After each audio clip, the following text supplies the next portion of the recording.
the another episode of Straight from the Block, only on 92.6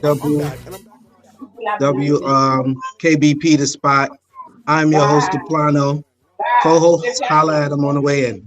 Yo, Rant roll with this man. It's your boy Crossroad, aka Chris Bailey. Stop playing with me. Happy Q year, you heard? You already know who it is, man. Mr. Martin, aka Aston Martin. Happy New. Let's get it. That's your boy Haitian Ferg. Happy New Year. Hold on. All right. We got our first sponsor. We starting the year off right, baby. We starting the year off right. Niggas got sponsors. This episode, hold on. I gotta do the podcast radio commercial. You ever been really thirsty, man? Those you know what you need to do? Go down to your local Chinese restaurant, holla at Miss Chin, Miss Wendy, whichever one lives, and get you a nice ice cold pink lemonade. That's Chinese restaurant. I'm like, when did we get a sponsor? Yeah. Come on, man. Oh my God. It's like EJ Saturday night on TNT. Sponsored by nobody. we gotta get some sponsors. We gotta get some Pink lemonade, that's crazy. Oh my God. That was oh man. Well, it's a new year, same shenanigans, same crew. Let's start with something so we can get it out the way. College football. The playoffs started. Some of the bowl games started. I'm going to focus on what seems to have been the big issue this past weekend, which was the Georgia versus FSU game, Florida State game. That was a big issue because Florida made it into the college. They were not included. They were not included into the playoff game, and they wound up playing Georgia, and they lost 63-3. I believe they had some injuries. Yeah, 63-3. And afterwards, I guess the Georgia coach had some words in regards to the entire situation, and spoke on the fact that he believes we got this. There has to be some changes. They got to fix some. They got to fix something when it comes to that. Any of you guys thoughts on that game? Let me give some more clarity before we speak on it. Let me provide some more clarity, some more facts on the situation. So, Florida State, the reason why they were left out was because of their star quarterback Jordan Travis, because he got injured. We all know that. We already covered that angle. But after that, once they realized that they weren't invited to the championship game, a lot of their players who believe they're NFL bound, they're not injured, they sat out the game. They opted not to play in the game. They opted out of the game voluntarily to save their draft prospect, so they don't get hurt before entering the draft. And that's what it is. They felt salty. The Florida State players felt salty because they weren't invited to the championship, to the real bowl game that they wanted to be in, the Final Four. So they sat out most of their players, and that's why they got smoked how they got smoked. Football load management now, huh? Oh, boy. I mean, yeah. Well, I know Georgia's coach was upset about it due to how lopsided the game was. And I think not only did they start quarterback didn't play, but as Mr. Martin pointed out, a lot of the other key players decided not to play. And so I guess he was saying there's something that has to be done about that going forward, because it wasn't what nobody not only expected, it's not what they were trying to go for in regards to ratings and the whole look. The aesthetics of it is bad, to be honest with you. Michigan, I don't know if does anybody else want to speak on that, or Ferg?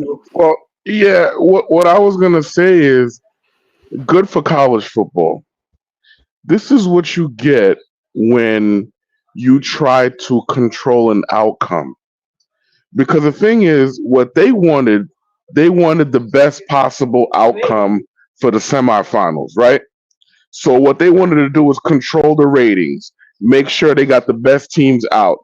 And what ends up happening is you upset a team to the degree where these guys choose to voluntarily sit out like that. Now, I'm not condoning the voluntary sit out because in the end, that's still a character flaw, in my opinion. Maybe I'm old school when it comes to that because if I'm drafting these guys, that means if you ain't getting your money, you're going to sit out too, right?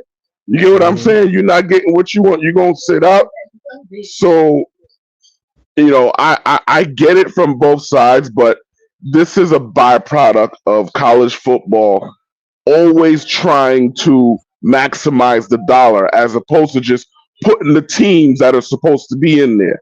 Now, I understand, yes, they lost their quarterback, but look at how they played. They didn't play that bad for a team that lost the quarterback. So you could have rewarded them, but you get what you get. 63, that's the score you get. And maybe you just got to add more teams. Who knows? We thought they fixed it. Maybe it's not fixed yet. I never understood why they never did like a playoff. Like, I never understood. I don't watch college football like that, even though I do got a college team. I never understood how they determine the bowls and why it's so many different championships. I don't know who the fuck the champion is, honestly. It's 75 bowls. Who the fuck? Somebody's winning the bowl. Who the fuck? How do y'all determine who's the national champion? That shit is stupid. A bunch of bowls for no reason. Put the fucking bowls up. Next thing you know, it's going to be on plates. Put the plates up. Put all that shit up. Make a fucking tournament. The best 18 teams. And have it fucking, you know what I'm saying? Like, make it fucking simple. Shit is dumb. 17 different bowls.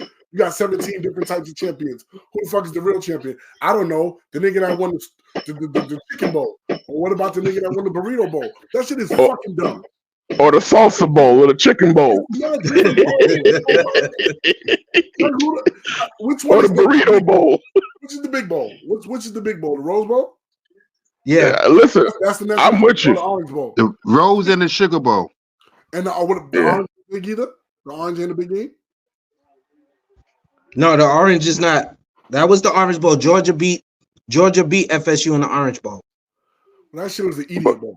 That's what the fuck that was. The Idiot Bowl. It could be I'm with you. Make this shit a playoff fucking shit. Best teams in it. Boom, boom, boom. One champion by bowls. Shit, idiot. I'm with you on that. You know what I would have wished for is, and I get it. You can't do like a round robin, like round of 64 for like college football because it's too physical of a sport. But why not just have the winner of the best team of each conference, and then you let them be the playoffs? How many conferences do they have? 200. You get what I'm saying? So, well, okay, that's the other problem. Now I get you. It's like the WAC. I mean, you got the SEC, you got the Big Ten, the SEC, the ACC, you got the WAC, you got so many different conferences, but the main champion should just all duke it out. Instead of being 14, they should extend it to 6 or 8. The bowl game should be the game to get you into the playoffs. Of the conference. The conference right. Should be a bowl game. You got a conference championship, and then that. Yes, I agree.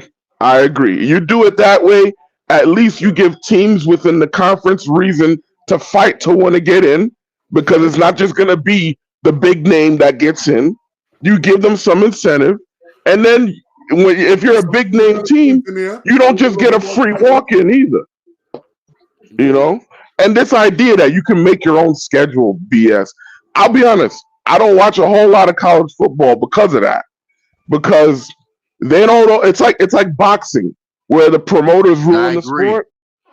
They've allowed the people with the money to ruin the sport, in my opinion. Choosing your own schedule is crazy. Like, they pick teams that no one ever fucking heard of to get warm-ups, like 7 games is a warm-up. You play like 2 real teams every year, and then you play. Then you're in the championship. It's like, yeah, that shit is crazy. You played Lehman, You played Bronx Community College and you in the chip, nigga? The fuck? The fuck out of here, nigga. You played Westchester College?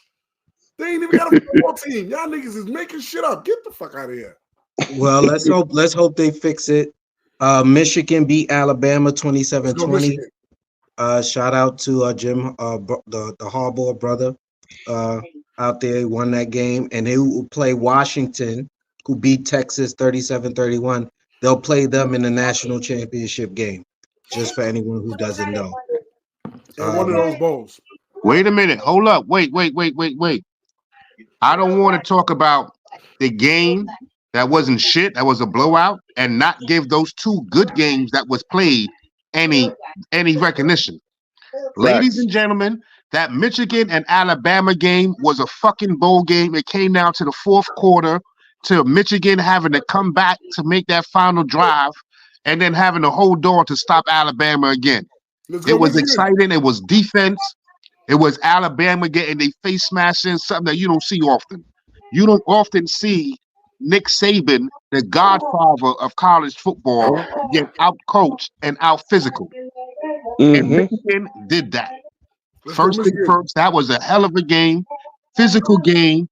Michigan beat them motherfuckers. You know what I'm saying? Harbaugh was losing before in the last 2 years. He ain't win inside the big games. You know what I mean? He won his conference, but he ain't win none of the playoff games. He came through and he out-coached Nick Saban. I will say it again. That shit don't happen often in college football. So that man deserves some flowers for that. Good job. And then that next game, that Washington, who was it? It was Washington, Tennessee. Listen to me. Texas, I believe. Texas. That Michael Phoenix kid, the third kid, I don't understand why his name is not being talked about more inside the draft. Because how he was throwing that ball, wow. He was throwing it everywhere, all over the field, on tight ropes, making all sorts of making the shit look easy. Like he threw for 400 yards. He had 100 and something yards in the first quarter. He was just going crazy. He looked like, out of all the games I saw yesterday, it was only 2 of them, but he was hands down the best quarterback that I saw play football yesterday was that Michael Phoenix Jr. kid. And he's the truth.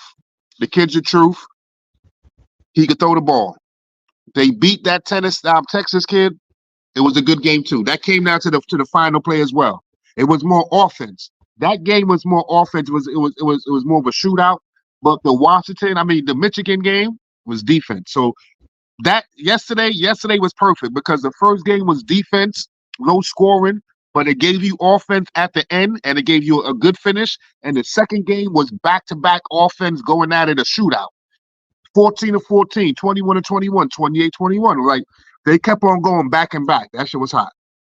Shout out to those 2 games and those 4 programs for delivering. Yo, real quick, Kay, you had a baby shower today? Where Kay went? You said he had a baby shower. I don't know. Yeah, baby shower today?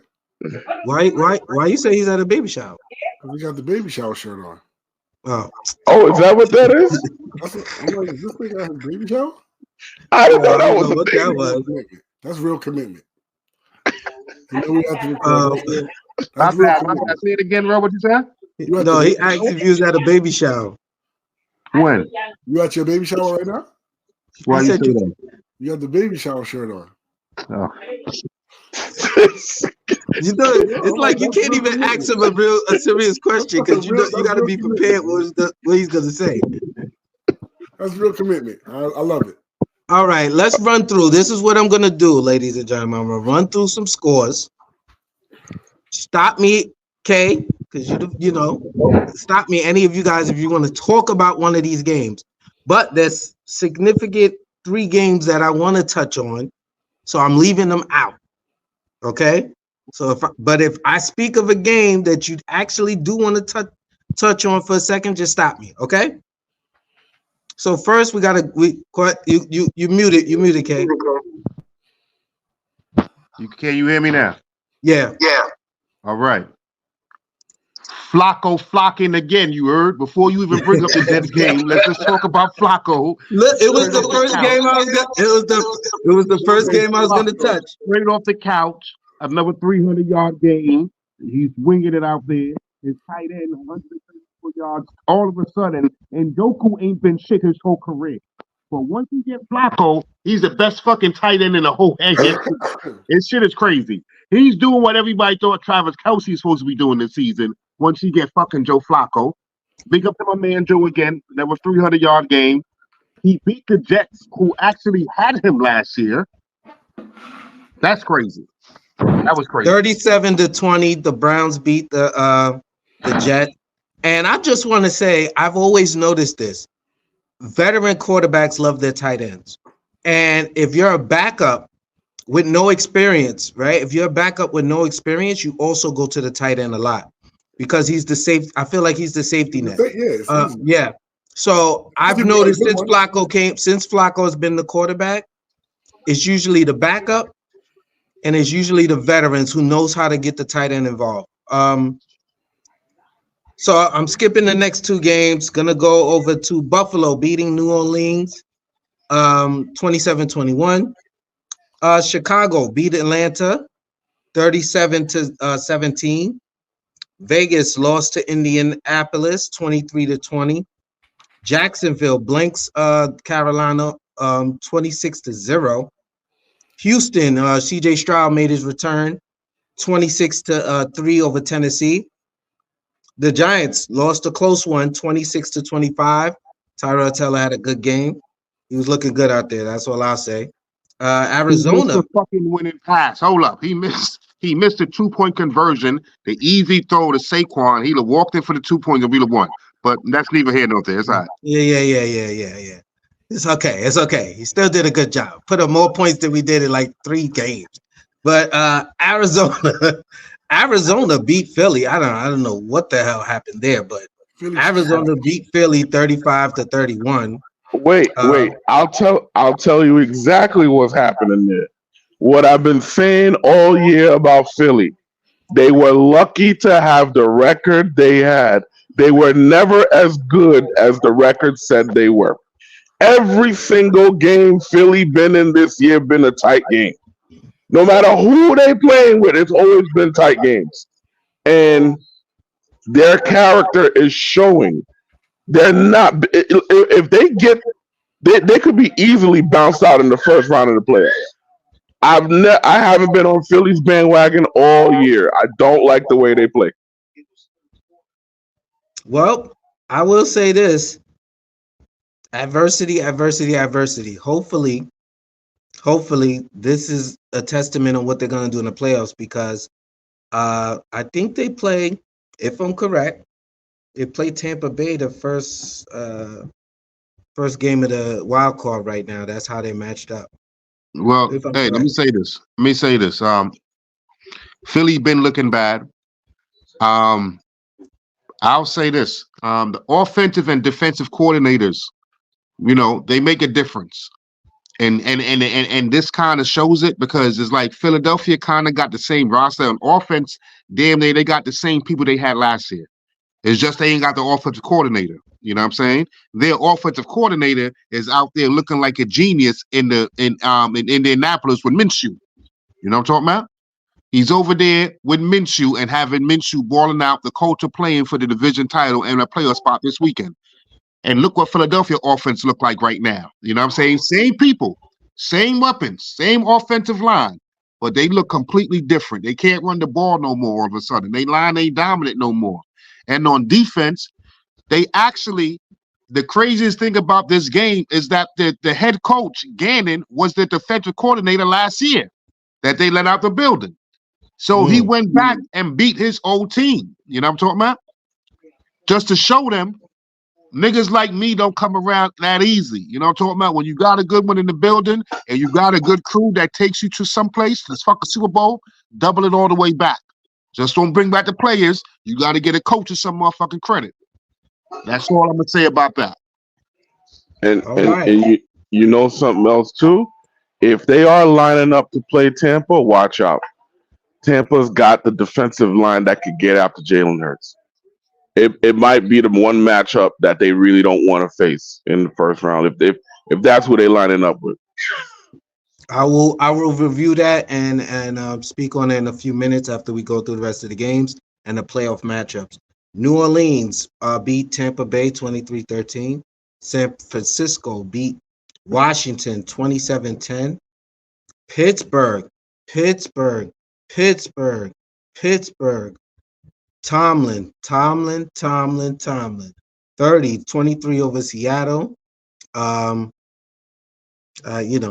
We are grown men on this show, right? Grown men. So my apologies, Mike Tomlin. I still think it may be time for you to leave Pittsburgh, but I should have never doubt whether any of your coaching was falling on deaf ears, because you have revived the demons. I'm proud of you, dude. I'm proud of you, brother. I'm proud of you for I'm proud of you. Cause listen, that man got them bowling again, and another non-losing season for him. So shout out to Mike Tomlin. Cincinnati lost to the Kansas City Chiefs 25-17. Denver beat the Chargers 16-9, and Green Bay beat Minnesota 33-10. So now it's a couple of games that I want to touch on. Let's start with let's just go in a row. So first is Dallas versus Detroit. Dallas pulled out a win 20-19 versus the Detroit Lions. There was a lot of controversy surrounding this game and the way that this game ended. I'm going to play the controversy specifically surrounding this game. Let's play this clip. 70 reported. Did Decker report as well? Yeah, the explanation was 70 reported. Did Decker report? Yes.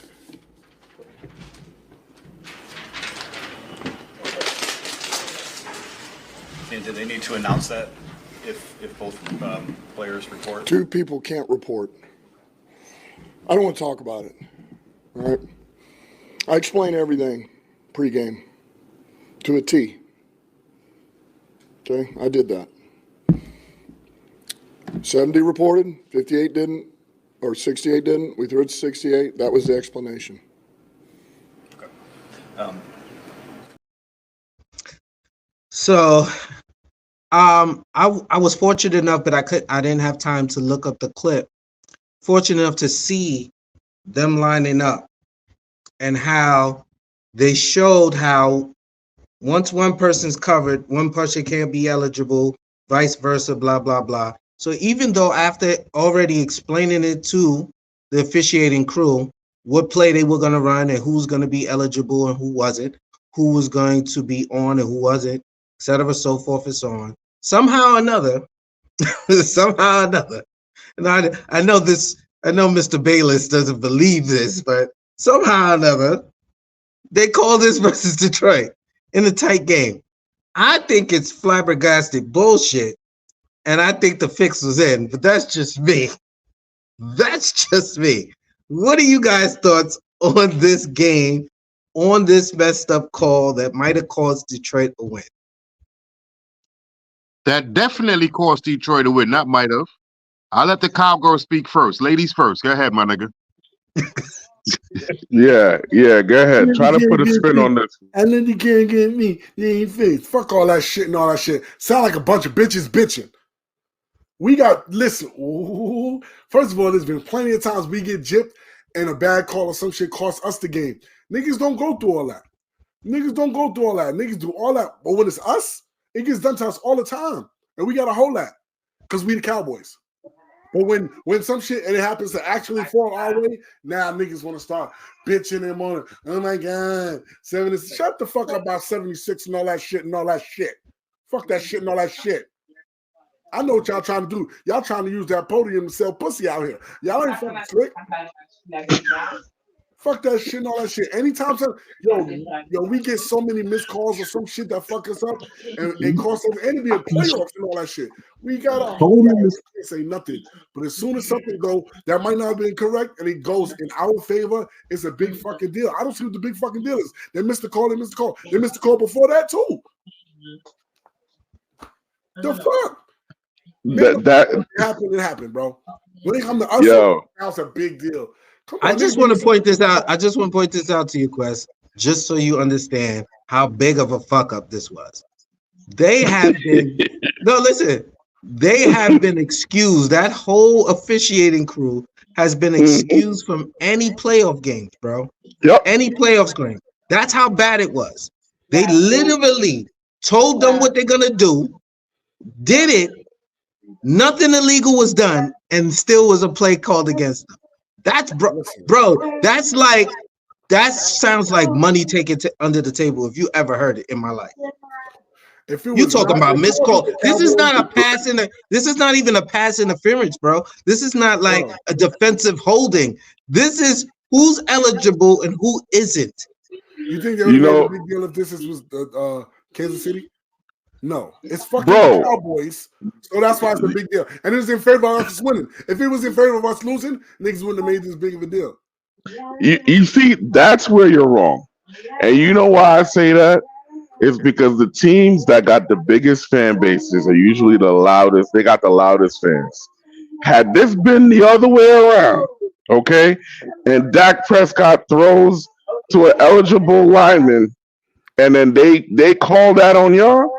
Yeah, and then of course y'all would lose the following week. Y'all would say if it wasn't for that call, we would have won the Super Bowl that year. Enough with that nonsense. See, the thing is, because it's benefiting you, you don't want to. Cause y'all know y'all still gonna lose anyway. So it don't matter. Look. Is that comment necessary? Y'all are gonna lose too. Y'all are gonna lose too. The fuck? Like, here's my thing. Listen, niggas been missing calls all fucking season, bro. Yeah, but niggas been don't get it. Look, all season.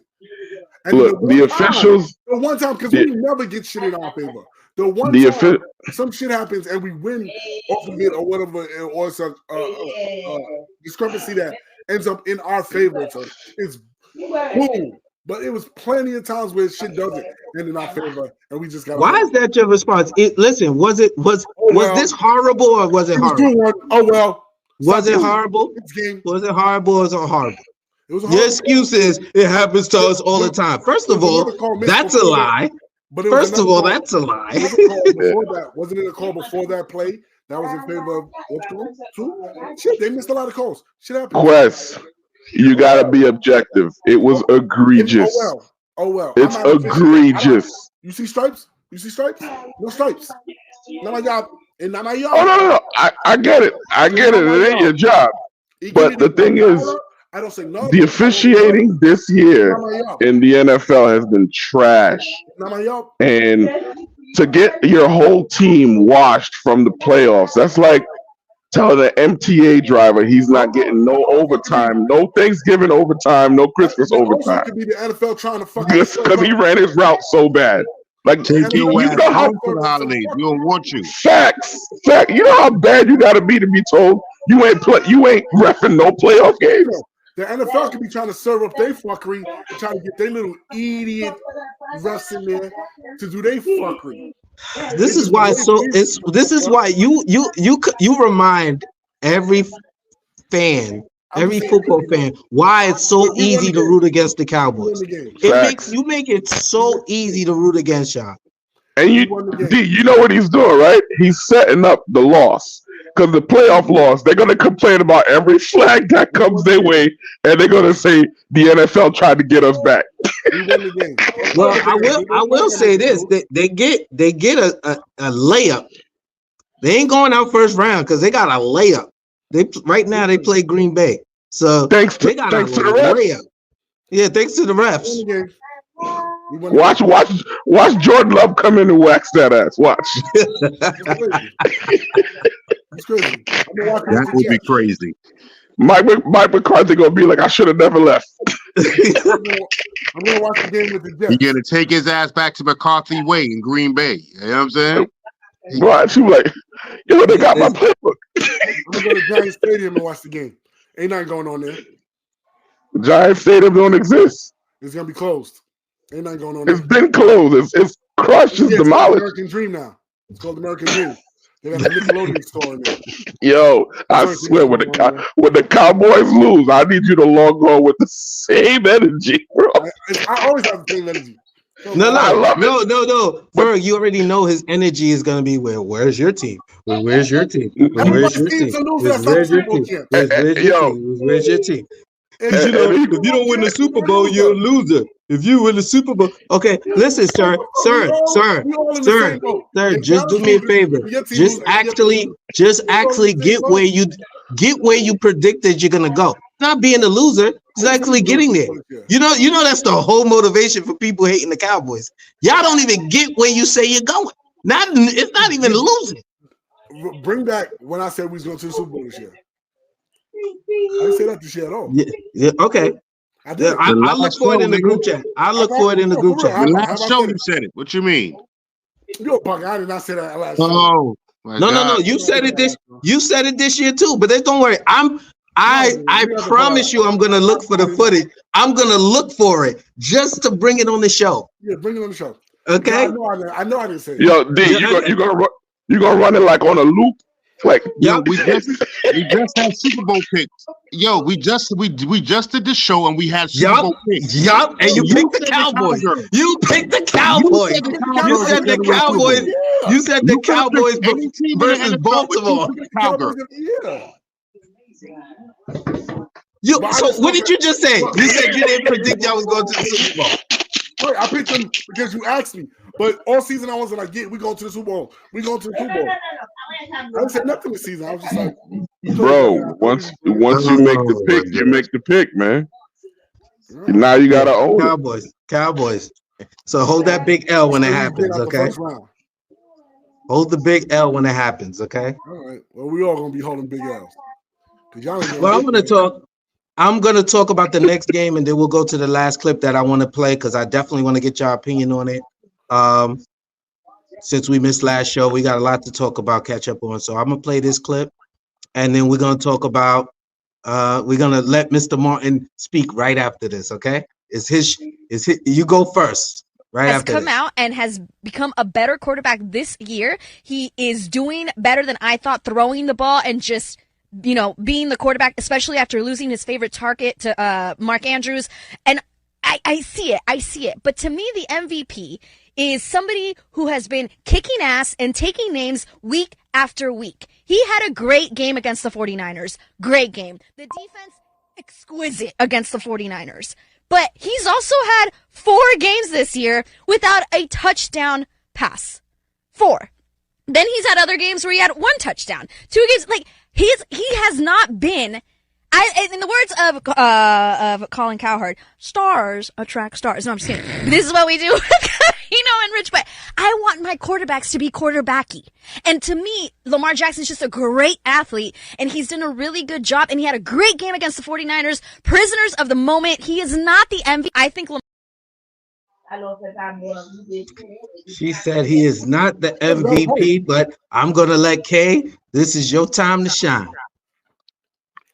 First of all, fuck that little Asian bitch. We don't give a fuck about her opinion. And who the fuck is she to even think that we give a fuck about her opinion? Fuck her. Who is she? Tell me whose cock did she suck to get a microphone to speak about grown-ass NFL men? Why does anyone care about her opinion? And this is the problem with women in sports. Y'all think y'all opinions matter because you got a fucking degree. We getting fuck out of here. Fuck out of here. How dare she talk about my boy like that? Like she's been watching motherfuckers play NFL. Like, you know what I'm saying? Like, this is what she does. You know what I'm saying? She probably went to fucking USC, sucked some cock in USC. Her dad was a fucking professor or some shit like that. And she think she could talk about grown-ass men being the most valuable motherfucking player inside the National Football League. Fuck out of here, little girl. Go back to fucking Taiwan and go save your fucking country from a fucking tsunami or some shit. You look like you be good on fucking computers. That's fucked. I mean, all right, she just got me mad.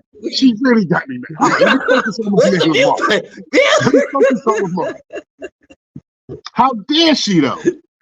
She said my quarterback has to be quarterbacky. What the fuck does that mean? The quarterback is not quarterback. Shut the fuck up. That little hoe just got me. Oh my god. That little hoe just got me hot. So that's the problem. I've never seen Kate this mad. That's the problem. Everybody wanna move the goal line. Like, you know what I'm saying? First of all, they drafted like 29 niggas before they drafted my man Lamar. They say there was 29 people better in the draft than Lamar Jackson. The Baltimore Ravens got him at number 30. At number 30. This was after he won the Heisman in college. When he came into the NFL, they said, nah, he can't be a quarterback. He should be a wide receiver. When he got on the podium in his suit, he said, Baltimore, I'm gonna bring you a Super Bowl. He said, y'all drafted me, I'm gonna make everybody else sick, and I'm gonna win a Super Bowl. And all of the experts, all the critics, all of them said, oh my gosh, he's this and he's that, he's exaggerating. He was the youngest person to ever win the MVP in the NFL. And now that he's about to do it again, because his team is so dominant, they don't want to give my man the credit. Oh, it's his defense. It's his defense. No, Baltimore always had a good defense. You can count on that. They always had athletes. Shout out to Roquan Smith. Shout out to the homie, to the homie Patrick Queen. Shout out to the safeties, Geno Stone. Shout out to the other young boy. You know what I'm saying? They balling. But the man that controls everything that's happening in Baltimore is Lamar motherfucking Jackson, B. He got braids. He from Florida. He do hood shit. You know what I'm saying? He got a whole lot of friends that talk real crazy because they from Florida and they got motherfucking gold teeth. You know what I'm talking about? But this is who the fuck the MVP is. Accept him for who the fuck he is. They said he couldn't be a quarterback. Well, you know what? They got rid of the old offensive coordinator who just had their motherfucking running dog game. They finally got a good offensive coordinator. And then they gave him some wide receivers. And now he's diamond motherfuckers up left and right, and they still trying to say something ain't right about him, B. Oh, the defense is the reason. Get the fuck out of here. Wow, he's not quarterbacking enough. Shut the fuck up, oh. Somebody else. Look, just to put the nail in that coffin just a little bit. So this was after the Niners game, but 56-19 against Miami, which was still one of the better teams in the league. So he heard that, and there was a lot of talk from the press conference afterwards. And he just, ever since you brought his name up, he's been showing improvement. And shout out to Lamar Jackson. So co-host, anybody else who wants to holler at in regards to this? I like to just say, I love when K's on that energy. I love to see K on that type of timing because that was a quest rant. And I'm so proud to see my man let off the chopper like that. Because he put the chopper with the drum and started wilding. I like to hear that shit. Unfortunately, it probably just cost us our Chinese restaurant Pink Lemonade sponsorship. But I don't care. We could find maybe I don't know. We can find another fucking Golden Crust or somebody. We'll find another sponsor. But man, I feel you. Even though, I mean, she has some points. But fuck it. I'm with K now. I wasn't at first. But I'm with K. Fuck that bitch. Who is she? What team she play for? Look, what bothers me with the Lamar Jackson criticizing is that, and like you said, they've been moving the goalposts on my dude ever since he got drafted, ever since he came in the league. From him not having an agent to his mom representing him. It is like he represents everything that they don't want the black athlete to be, and he's still doing it. That's really what it is. He's like, remember how the league tried to make Iverson not be Iverson? Like the dress code wasn't literally directly at Allen Iverson more than anybody else. Perfect example, my boy. Perfect example. It's like, yo, we don't want you to be the face of our league. They couldn't say it any louder. But the unfortunate part is the guy can ball. All right? The guy can ball, he can throw, he can run. He should look, and you know what it is? This campaign that they got against him, I swear, if they give it to anybody else, watch Baltimore just go win the Super Bowl. Just watch. Watch. Because the thing is, what more does he have to do? And mind you, I didn't have him as the front runner this year. When we had first talked about the MVP talks, I think I had Tyreek only because I saw that Tyreek was crazy valuable for what Miami was doing. But as the season has progressed and teams adjusted to Miami, you realize teams couldn't adjust to Baltimore for a particular reason. For a particular reason. So now I think the campaign against Lamar needs to stop. Give the guy his flowers. He is what he is. You don't like his braids. You don't like the way he talked. You don't like none of that stuff. Great. The guy is a quarterback. He's very quarterbacky for me, if you ask me. Very quarterbacky for me too, boy. That's what I'm talking about. That's what I love. It's like the new point guard. Like I love Mark Ingram. Every time Mark Ingram comes to the podium, he introduces him. He like, hey, what? You can come see me. You know where I'm at. Yo, Mark Ingram be having me rolling every time he do it. He call it Big Trust. Big Trust, exactly. Big trust. Every time he get up there, he have me rolling. I be like, yo. It's only one more game left. Tyreek Hill would have to have 300-yard game, 275 almost, maybe 285 just to get to that 2,000 yards. The early front runners for MVP was Tyreek Hill. CMC was another a person you guys brought up. But Lamar Jackson is creeping up there. My dark horse has been, and I'm sticking to my dark horse, especially if they get into the playoffs. CJ Stroud is still my dark horse, right? For MVP. He just came back. They still have a chance to make the playoffs. It's slim, but I'm still putting that out there because if Texans make the playoffs, that's going to be something else. So I want to talk about some more controversy, and that has to do with K's next man being Russell Wilson being benched by the Denver Broncos, which is complete craziness to me, but let's play it. Let's go with it. What did Sean say to you about why the move was made? It's been a process, just that he was going to go with number two. I was going to become number two. There's been a lot of attention about the contract situation. Did they approach you or your agent in October regarding adjusting the contract, Russell? Yeah. What can you say about that? Yeah, they just during we beat the Chiefs. They came up to me during the bye week, and beginning of the bye week on Monday or Tuesday, and they told me that if I didn't change my contract, my injury guaranteed, that I'd be I'd be benched for the rest of the year, and I think we had 9 games left or so. I was definitely disappointed about it, and it was a process throughout. Yeah. So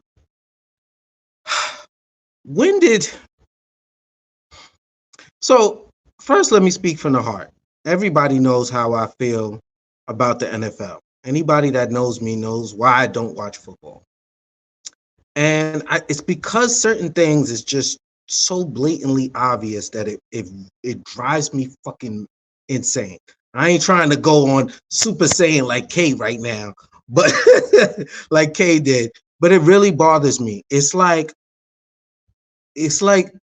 everything leading up to this, Sean Payton came in there to just kind of like cause havoc or some shit when it comes to Russell Wilson. Now, this man had a better second time around with this year's been better with Russell Wilson with the Broncos. They were in the playoff chase. He said week 8 he was told he was going to be benched while they were in a bye week, which means was if he didn't change anything, they were willing to forfeit the possibility of the playoffs just because of Russell Wilson and the contract. Business is business. Money is money. But you came into this situation knowing what Russell was making and what y'all signed him for. Then, after that bye week, y'all were winning games. And you wait till now, as we spoke on, wait till a loss after the Patriots lost to decide you want to bench the guy. If they would have won, I guess they would have allowed him to rock out. I'm not sure. But at this point, it's like, what the fuck is Denver's plan? It seems absolutely stupid that they even went this route. They rather not make the playoffs in order to, what's the word? I can't even think of the word. To do the bullshit versus Russell Wilson. I don't even understand this. Everybody give me your opinion. I'm at a loss for words. I'm not. We know you it's not. Obvious. What's the dude name? Sean. What's his name? Sean. Payton. Sean Payton from the future, right? That's future man. It's boom. That's future big homie. It ain't fucking hard to see, nigga. Free man. That's future big. I know. That's where he was gonna go. He meant future. Look at God. I got you. God. Look at God. You got my son Parenzi around here in some fucking Denver Bronco fucking jersey with this nigga name on the fucking back, teaching this nigga a fucking spiral. Now your career's in a spiral, nigga. Free bands. Don't you ever go against the apostle future. I just fucked your bitch in some Gucci flip flops. Free bands. What are you talking about? That's what happened. Ain't nothing else to discuss. It's obvious. John A., you better put your thinking cap on, nigga. The fuck? Because I got a really big team and they give me really big rings. Nigga, free bands. Sir, you want to go or should I go? I'll go. I won't be long. Here's the thing. There's a lot of moving pieces going on there. Is Russ worth the money he's getting paid? Probably not. That being said, did Denver handle it the way you're supposed to handle a veteran quarterback? Had he been, I don't know, an aging Drew Brees, for example, in New Orleans that you carried to the finish line? You know what I mean? Like, would you have treated Eli Manning that way? Would you have treated Ben Roethlisberger that way? Even though you knew they were on their last legs, there's a certain level of class that you owe some of these players, especially a guy like Russell Wilson, who's class personified. So I do understand the business aspect of it. Where they're like, listen, we could probably get better by not paying this dude. But the way they did it, though, they punked him. And that's what made me mad. It's like, if I'm Russell Wilson, sit out. Sit out. Oh, word? You're not gonna play me? All right, at least you're gonna give me the money. Because guess what? When you got to this team, right? You were hired while my contract was already in place.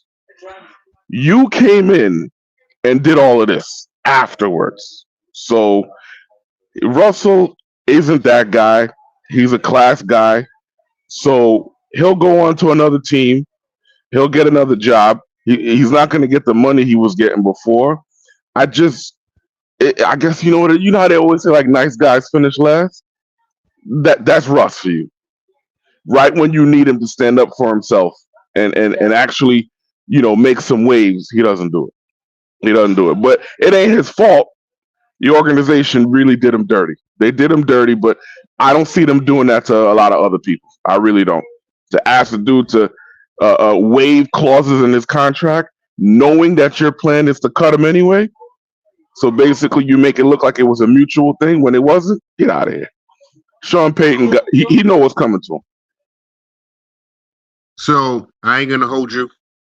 This ain't gonna be short. That's why I let everybody go first. Everybody know Russ is my guy. You know what I'm saying? And before all of this shit, Sean Payton was my guy. You know what I'm saying? Because the organization that gave Sean Payton his first job was the New York Football Giants. You know what I'm saying? It was the New York Football Giants under Parcells. So he's always been that guy. Like I always fuck with Sean Payton. You know what I'm saying? He was Jeremy Shockey's first coach. You know what I'm talking about? But the shit that he's doing right now is just some straight fuckery.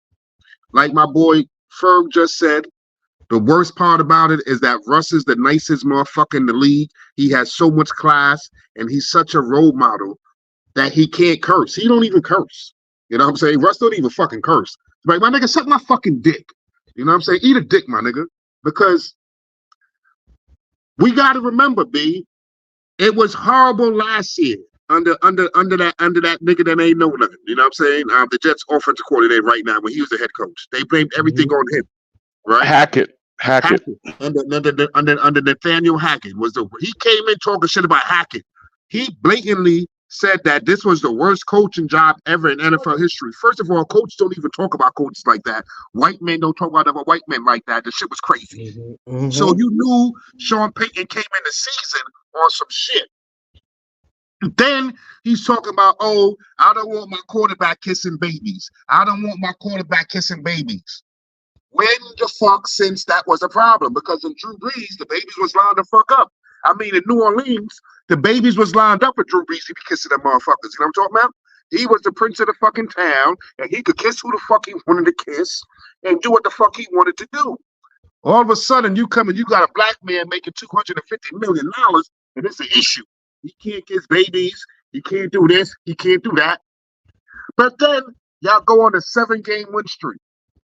And by the 7 or 6 game win streak, completely turned the shit around, and you see that Russell Wilson can still fucking cook. He still had the locker room. He still got the arm. Sutton was looking like Sutton. Cortland Sutton all of a sudden was looking like a number 1 receiver. And the Broncos was contending. They lose a few games in a row. You don't think you can make the playoffs no more? And now it's fuck you, Russell Wilson. I think my team needs a spark, so we're going to go to Stidham. Why you ain't go to Stidham when y'all niggas was like fucking 2-6 or 2-4? Why did it take Russell Wilson to bring y'all on a 7-game win streak, bring you back into contention, let everybody show that you can still coach, and now you just gonna violate the man publicly? This shit is crazy. It's a money grab. They violated. I'm very disappointed in Sean Payton. You know what I'm saying? He ain't learned this shit from the Giants organization. This ain't what we do. Okay. This is cowgirl shit. He learned this shit from fucking Jerry Jones when he was contaminated by that fucking organization over there. That's probably what this fucking all boils down to. He learned this shit from fucking Jerry Jones. What you say fuck me for? That's all I gotta say. You corrupted him. Corrupted him. And you know what else he said? Your pink lemonade sucks. You know what else I got to say about that? That's cool, man. Got red bottoms on. Life is good. You know what I mean? Little bitch. Bitch. Oh my God. If you can't tell, ladies and gentlemen, we know how to have a good time while be passionate about our sports. Yo, you are stupid, man. This nigga's stupid. You had the song queued up. Yes, you see him. He was ready. He was ready. So listen, lady, Russell Wilson, I hope everything works out for you. Whether you end up in a new team, whatever happens, I hope it works out for you. Because what they doing to you is wrong. It's wrong. The last part. God got me, you heard? That's all he had to say. God got me. He's going to win another Super Bowl. He's going to go to a team that's similar to the Jets, okay? The Jets, in this offseason, were the team that was a quarterback away from making real fucking noise, and they got A-Rod. So now next year, the Jets is going to do what they're supposed to do this year. But there's like 3 teams right now that if they had a solid fucking quarterback, they would be a motherfucking problem. And my New York Football Giants is one of them, you heard? Russ, we fucking with you, you heard? I'm going to talk to my peoples, and we going to make some shit happen. And You don't we you may don't see you even in New believe York. that, K. Stop it. You know you don't believe that. All right, we'll see, B. Bro, But like I said, bro, And my you team just one said of those delirious. something teams. though. My team delirious. Brian One of those Dable teams. with Russell Wilson is a crazy combination, bro. If there's a dude in the league that could get Russell Wilson And you're looking like an co-signing the MVP bullshit. guy, it's Brian Dable. Co-signing the bullshit. Nah, I'm not co-signing nothing. All right, I'm That's just saying. that. There's a Anybody lot. who knows what Russell Wilson's ability is versus what Brian Dable can do as far as creating a game plan around a quarterback, you got to give Brian Dable that credit. Because the thing is, Sean Payton showed his lack of creativity towards the end of the season, whereas Brian Dable showed you his ability to make anybody a quarterback. Think That's about true. that. That's true. Think That's about true. that. That's It true. ain't just BS. If you give Reigning coach Brian of the year. Dable, Russell Wilson, I think something could happen there. Reigning coach of the year. That's all I'm gonna say. And until somebody else get the coach of the year this season, he's still the coach of the year right now. That's all I'm You saying. know, Reigning coach of the year. Craig Bayless is mad that Jason Garrett didn't get it this year.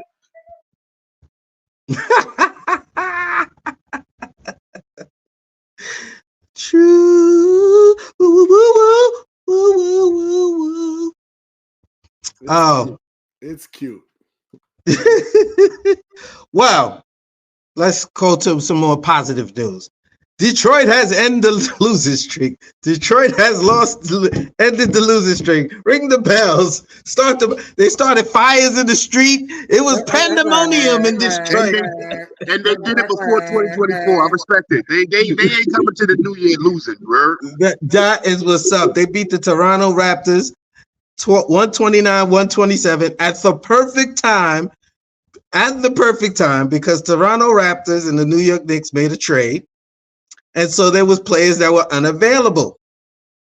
And in that trade, RJ Barrett and Emmanuel Quickly left the New York Knicks. And OG Anunoby has left the Toronto Raptors. That is the trade. That is the big trade news as of lately. So Detroit was able to pull out a W by 2 points. A little team effort. But as we speak, and go into that, how do you guys feel about the trade? I'll let you guys speak. I have no words. Hold on, wait a minute. Your words speak. Your lack of words speak loudly. You ain't even going to mention the other part of the trade. The man. What else is there to mention? What else in the trade was there to mention? There's a lot to mention. Y'all also received Precious Achua, and y'all received Malachi Flynn. Y'all gave up a second round pick, and y'all still got 8 first round picks. Yeah, big time.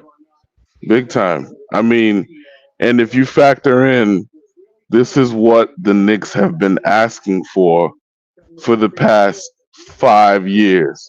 A wing that can hit the corner three, that doesn't need the ball, can still score within the offense, and play defense. You got them. On top of that, as much as I don't miss RJ, I'm not gonna miss RJ. D knows that very well. I've been on this train for as long as I've been. I don't see the development. Now that being said, the player that I will miss is Emmanuel Quickly, only because Emmanuel Quickly is one of the highest plus minus guys in the league. Can change the game on like in an instant. The problem that Emmanuel Quickly did bring is he plays behind Brunson. He's too short to be the shooting guard, and he's not good enough to be your starting guard. So you're gonna pay your backup guard $25 million a year? You're not. So if you do the math, you got one dude that's getting close to 30 in RJ. You got another dude asking you for 25. What do? You send the 50, almost 60 million out the door, and you bring in a $30 million guy that can do both of what they do. Think about that, because if you watch the way the Knicks played against the Timberwolves yesterday, although Anthony Edwards went off in the second half, Anunoby gave him fits in the first half, allowed the Knicks to create an advantage on defense. We actually out-rebounded a team that kills us with size yesterday. The Minnesota Timberwolves are the best offensive team in the league. And what did Anunoby do? He created spacing. Jalen Brunson had his most assists he's ever had as a Knick, and Julius Randle dropped 40 on him. What it does is it slots everyone and puts them in positions that they're supposed to be in. There's no more compensating for lack of defense on the wing. So yeah, I get it. You know, people are gonna miss RJ. I'm gonna miss IQ. Fact of the matter is, I truly believe that both teams won the deal. Both teams won the deal. This is like the Sabonis and Halliburton deal. Both teams won.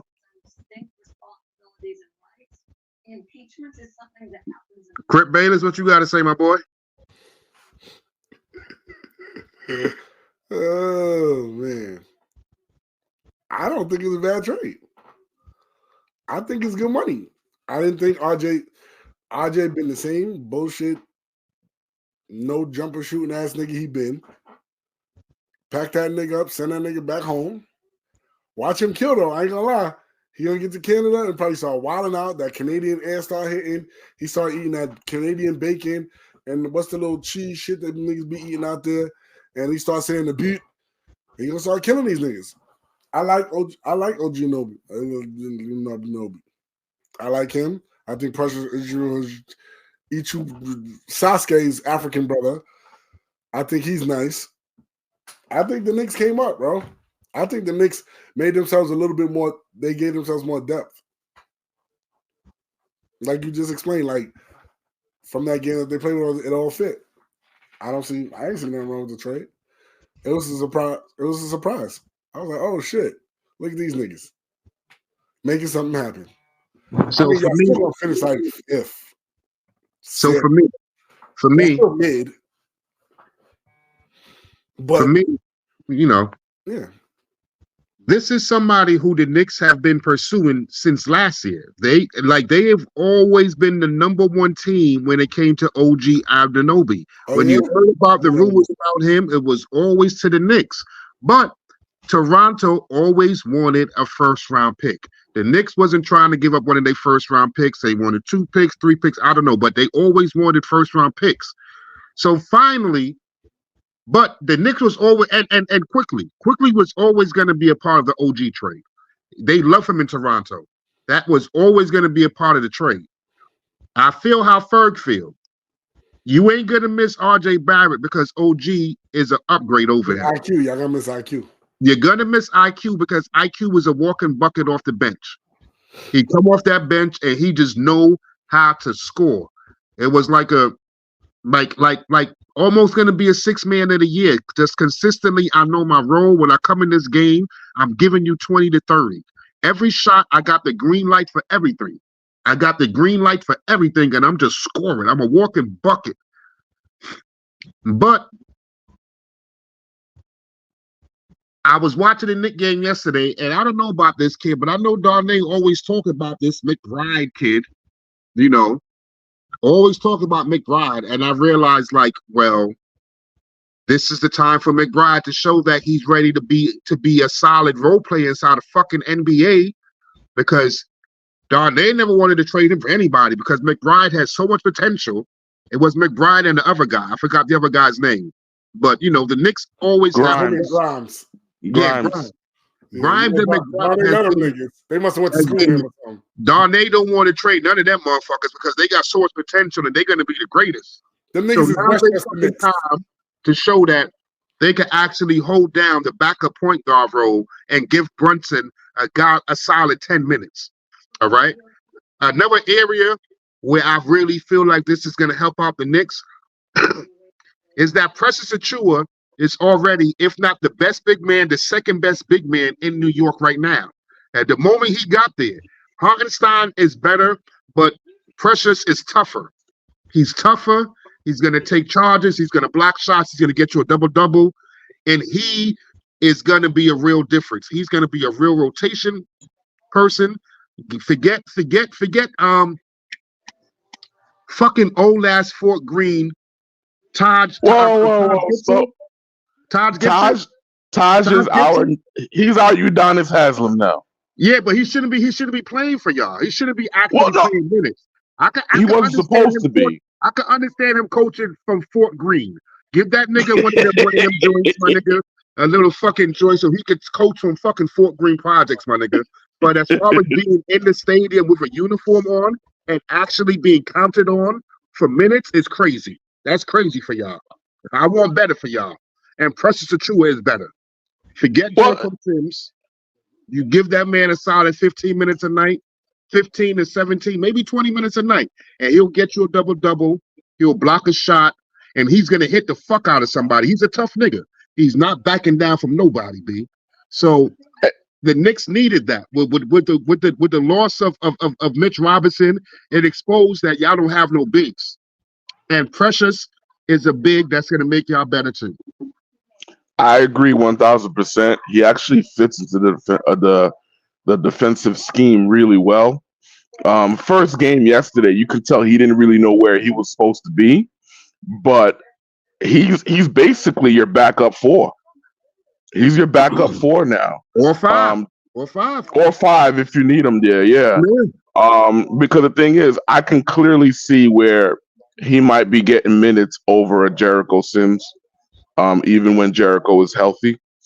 And the thing is, if you have that, now you're not so desperate to go out and bring in another big, because the fact that you didn't give up any first round picks to acquire OG when Toronto wanted 3, it now all of a sudden all you're hearing is DeJounte Murray talk for a reason.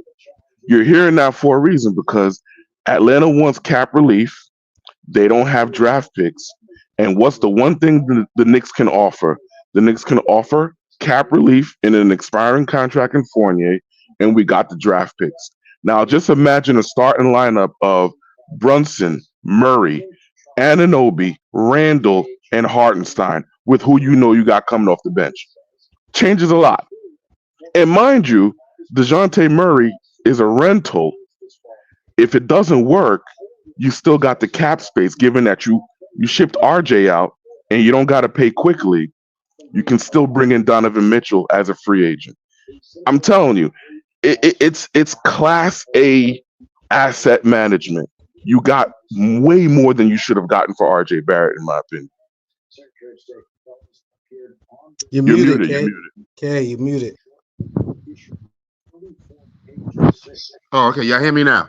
Yeah, we got you. DeJounte Murray is a much better fit for the Knicks than Donovan Mitchell. And I know y'all like, well, Kay, you've been talking about the Donovan Mitchell trade for the. Oh, yeah. I understand that. But if we want to talk about construction of a basketball team and how the pieces fit together, DeJounte Murray is a defensive-minded, tall, long point guard. Somebody who even on the floor with Jalen Brunson, because Jalen Brunson could be the 1 or the 2 right now. Jalen Brunson scores so easily and scores so often, he could actually just be the 2. Just a scorer. And you got DeJounte who could actually set it up or score, but he's always going to play fucking top-tier defense. Always going to play top-tier defense. Whereas when you put Donovan and Jalen together, they both small. So you probably gonna, you know what I'm saying? They both physically small. When you got DeJounte Murray and then you got OG, you automatically got probably the best 2 perimeter defenders in the East. Period. I was gonna say besides Tatum and Brown, but when you got OG and Murray together playing defense, now you just went from being one of the worst perimeter defenders to the best perimeter defensive team possibly in the East when you put them 2 niggas out there to guard up. And mind you, imagine getting Mitch back and he's your free safety in the back. Crazy. Crazy the kind of defense you play. Now you're talking championship level defense. That's and another thing too that I wanted to point out. I don't want to downplay Quickly's defense, but the problem is with Quickly's defense, he can only guard his guy because of his size disadvantage. But he was one of the better defenders on our team. Now, with Anunoby, he literally can guard 1 through 5. Facts. He's been doing his whole career. Changes everything. It changes your rotations. If you watched the game yesterday, there wasn't a lot of switching. Guys were staying on their man. There was no helping. There wasn't a whole lot of that. They basically just put him out there on an island like Revis Island, and they say, "Yo, go guard the best guy. We just gonna stay home." I haven't seen us play defense like that in a very long time. Very long time. It was refreshing. Now you give Tibbs a real defensive tool to place where he wants to place him. Yeah. He's got his Luol Deng back. Well, I'm gonna leave my final thoughts, which is that my thoughts, excuse me, not even final thoughts, just my thoughts. The fuck?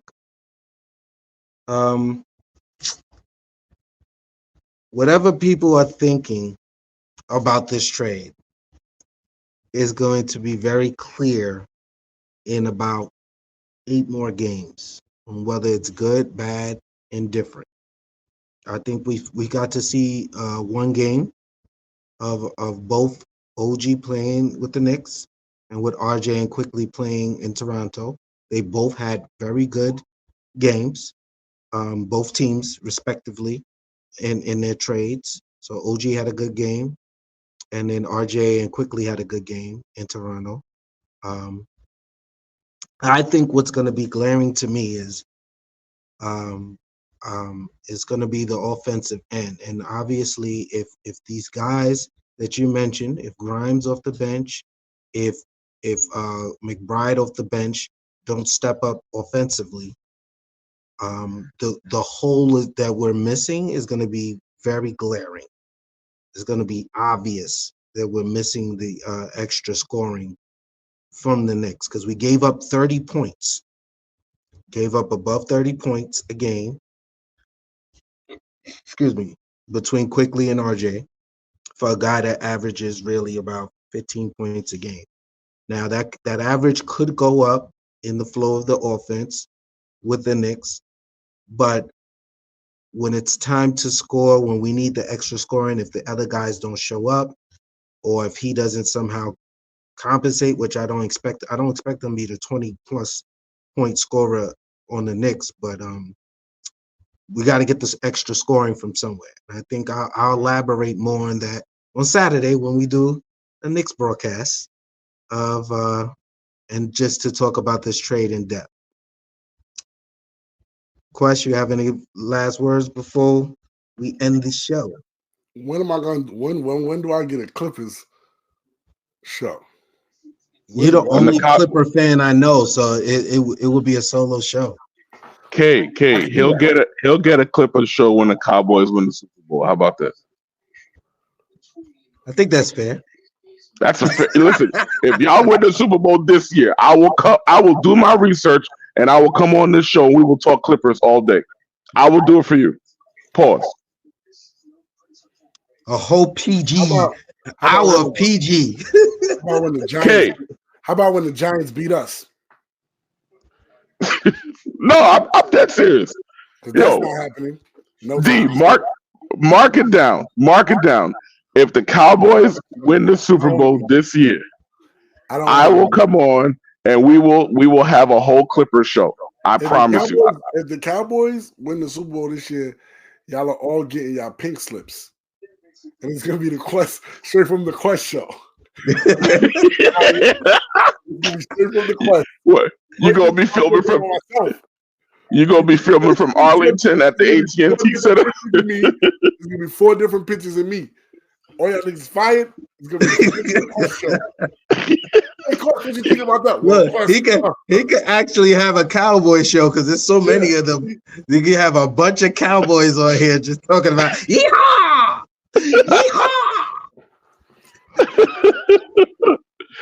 No, I'm serious, bro. That's my bet. Mark it down. That's it. Yo, hold on. First of all, since we talking about it, People give us so much slack, yo. You know how many teams are in bigger droughts than us? Of course, the Knicks. Wait. How many teams are the America's team? How many teams has the biggest stadium in the National Football Team? Why nobody else get? Why who's the loudest? Who talks so much? Are the rest of those teams as loud as you? Why not? I don't know. Are they? No, not. They're not. They're not. Listen, the loudest teams in the NFL are the Dallas Cowboys and the New England Patriots, and even they got quiet. Yeah, they had to get quiet real fast. They had to get quiet. We keep the same energy. But Quest, Cowboy fans are hated just as much as Knicks fans are. It's because we're brash, we're arrogant, we're abrasive. We think our shit don't think. You're trying way too hard, Ferg. Nobody hates the Knicks as much as they hate the Cowboys. Oh no! I'm talking about Knicks. We're not fans. even in the same. We're not even in the same stratosphere. You know what you could compare the Cowboys to? You could compare Cowboys to people that hate LeBron James. No, but see, okay, I'm not a LeBron James booty clapper. Okay. Hey, pause. Wow. But that would be the occupation that you pick. Booty clapper.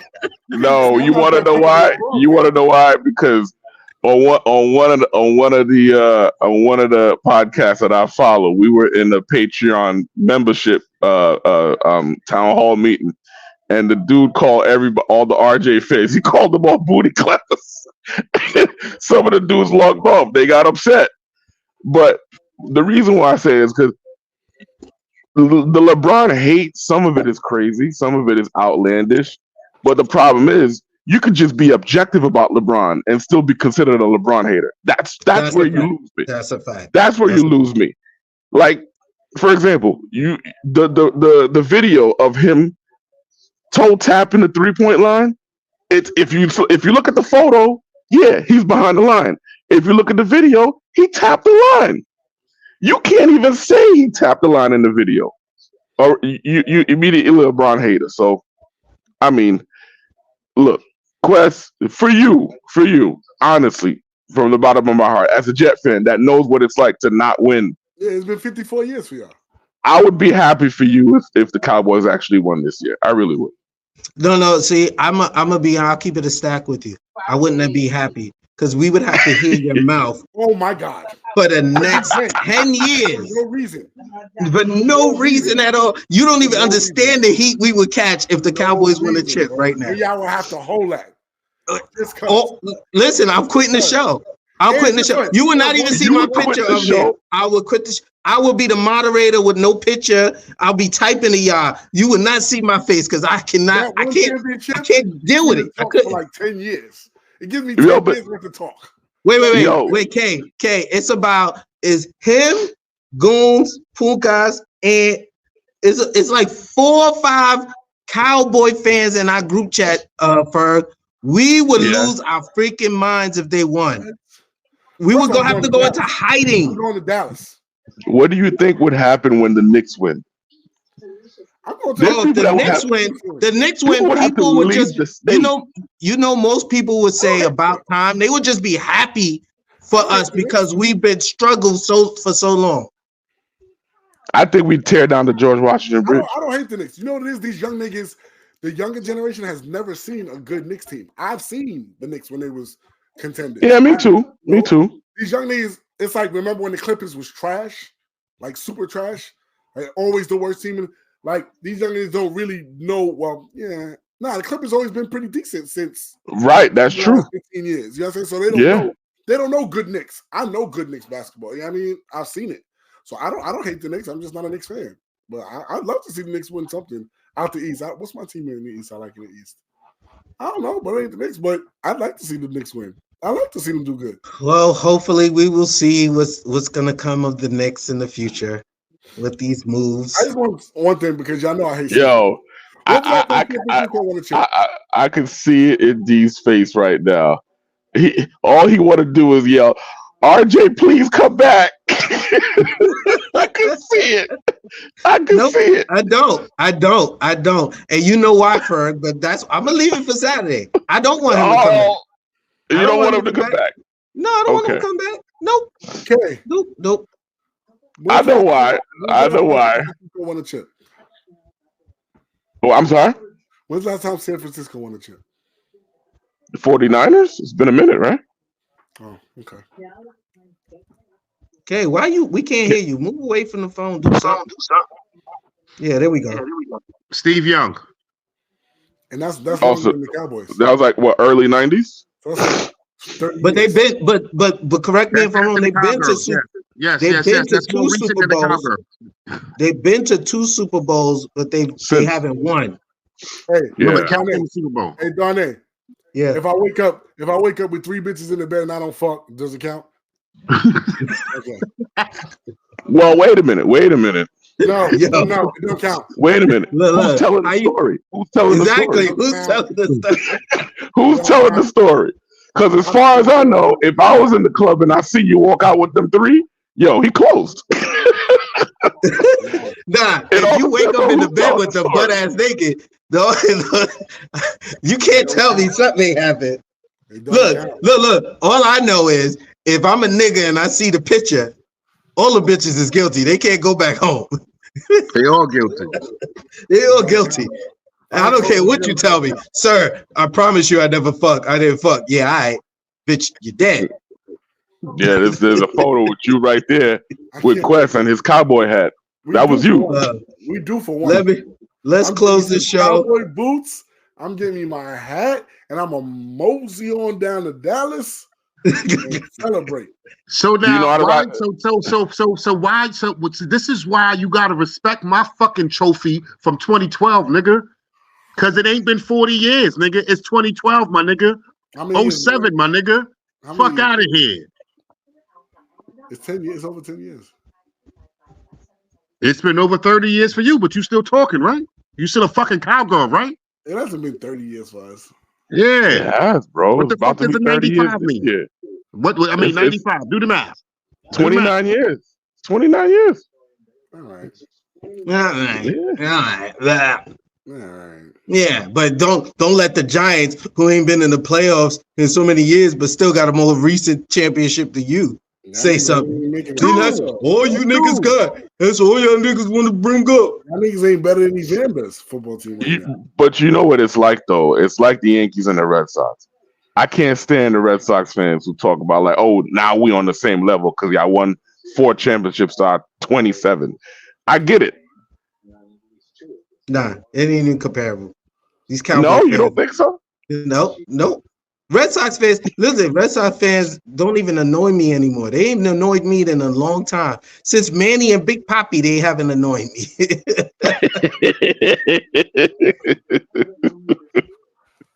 They don't bother me. They don't bother me. We do for Speaking of Big Papi, by the way, did you see the gender reveal that he missed? He struck out on the gender reveal. His baby mama struck him out too. That's crazy. Yeah. That's how you know the baby might not be his. She hit him with a sinker. She hit him with the OD curve. Shit for that one, Ferg. I ain't peep that angle. You going down, Ferg. Yo, he swung right over the top. Ladies and gentlemen, that has been another episode of Straight from the freaking Blizzity Block, only on 92.6 WKBP The Spot. I'm your host, Deplano, co-host, holla at him. You ready to roll with it, man? It's your boy, Crestro, a.k.a. Crip Baylor. Stop playing me, you heard? It's your boy Asimar, Mr. Martin. I just want to let all the Asians know I love y'all. I hope I have an Asian life. I'm gonna go to Taiwan and find a baby mama in the Philippines or something. But we out. I love. Nah, don't apologize. Stand on business. Stand on business. Don't apologize. He still want to make sure he good in the hood. You know what I'm talking about? I gotta go to Great Wall this week, my nigga. I can't fuck with that's my boy. Yo. Oh my gosh. Yo, this was dope. Yo, it's your boy Haitian Ferg. Happy New Year, everybody. Yo, let's get it this year, man. All right. Good night, ladies and gentlemen. Good night.